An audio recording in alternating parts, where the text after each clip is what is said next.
this month, Natalie Holloway's mother dropped her off for what was going to be a great holiday for doing her high school graduation class trip, but it didn't turn out great. She vanished on the Dutch island of Aruba. Tonight, Dutch investigators may have new clues. Joining us, Natalie's father, Dave Holloway. Welcome, Dave. Thanks, Greta. Dave, how are you? Well, the first few days I was very, very nervous because, the FBI told us that they were going to do a search on a property, but they could not disclose the location. And then when I turned on the news, I guess it was Friday morning, lo and behold, it was a Vandersloot residence. So, you get very concerned and nervous that, one of the suspects, they're digging holes and stuff up in his yard, Have you heard from them since they gave you the sort of alert that they were going to be doing a search? No, the FBI indicated to me that if they came up with anything, we would be the first ones to get a phone call. Have you? So I take it that since you haven't heard from them, at least you've concluded, at least thus far, that the search turned up nothing. That's correct. When was the last, prior to Thursday, when you got the word that they were going to be doing the search on Friday, when had you last heard from the Dutch authorities or the FBI or the Aruban authorities? The Dutch took over the investigation back approximately September of October of last year. We heard about that, and that was the last communication we really had. They've been very, very secretive about what they were doing and what actions they were taking. I was getting a little concerned that, nothing was going on, and then all of a sudden they came on the island a couple of weeks ago, approximately 8 investigators from what I understand, and the news media on the island started following them around, and we heard that they had interviewed several people, and then all of a sudden they start the searching.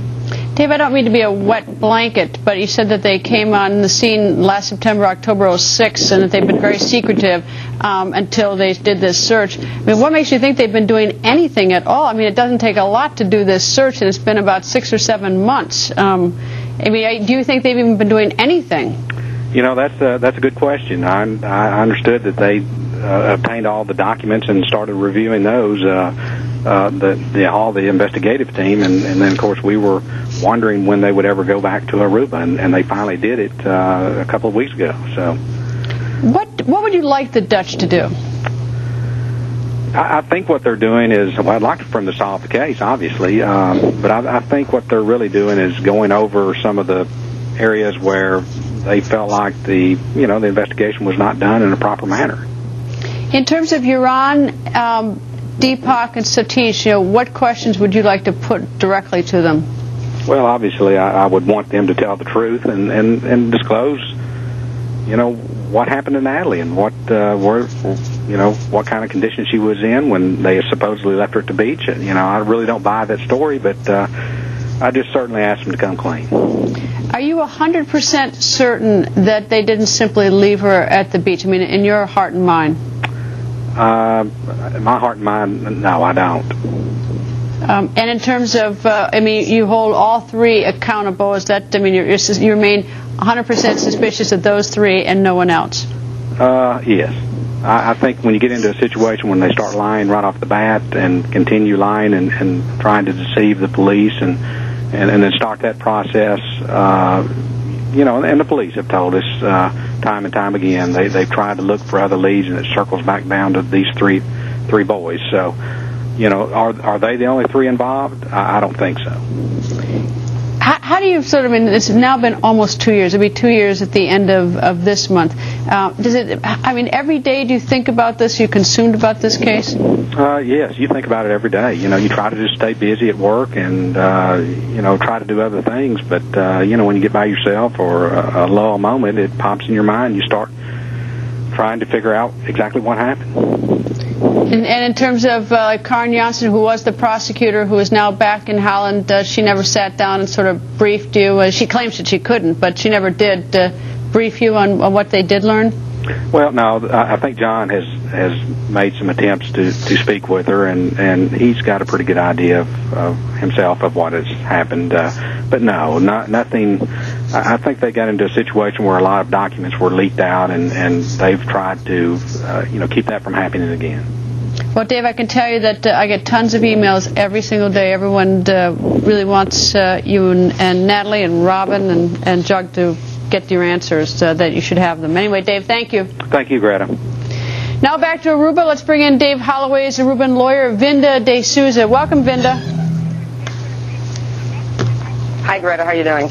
Very well. Vinda, explain to me this 2-year statute of limitations that we hear is coming up on the anniversary of her disappearance.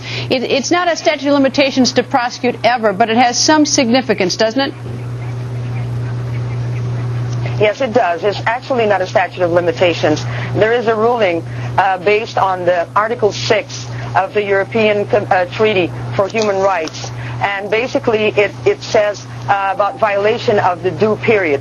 Everybody is entitled, if a person is suspected of committing a crime, and not to wait for too long for the crime or the person to be charged and be brought to trial. Basically, that is it. There is a ruling by the Supreme Court in a specific case where the Supreme Court ruled that the reasonable period was 2 years. But it depends on the circumstances of the case. Depends on how the demeanor or the attitude of the suspects has been. It depends on the circumstances, on how the case is. If it's a very complicated case, have several circumstances that can have either the case be the period be 2 years or longer or shorter. All right, so let's say that at the end of this month, there's no more further evidence, and the 3 are declared they are no longer a suspect. But let's say in August, a huge piece of evidence surfaces that points directly at one of them and is overwhelming in terms of of guilt. Could the person then be prosecuted anyway, even though that 2 years had gone by? Well, in every criminal case, it is a fact that when new evidence surfaces, what we call nova, people can be prosecuted based on the new evidence, but not based on the old. The case, this period that we're talking about, the reasonable period, is there. For instance, if the investigation was stopped or stalled, or no new evidence was surfaced, or nothing was done about the case, or if the suspects, for that matter, were not informed as to the whereabouts of the investigation. In this case, that was not the case. As you might recall, not too long ago, the suspect, Joran Vandersloot, tried to a judge rule him no longer being a suspect and the case for him to be over, and it was denied, even in appeal. So I don't think that it was going to be a case, at least not for now.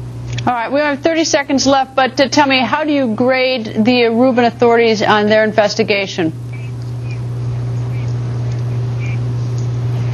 As far as I have been involved in this case, and it's been a while now that this case started developing, what I have understood is that they did everything within their power at a certain point of time to solve this case. They asked the Dutch authorities to help them out, as was again the case. It is a joint effort now again with the Dutch authorities to review the files and have, we might call, a second opinion on how the investigation was conducted. The Dutch authorities did not take over the investigation. They're simply assisting, and that's why new searches and new forensic evidence is being collected. Vinda, thank you as always. Coming up, successful lawyer is missing tonight, and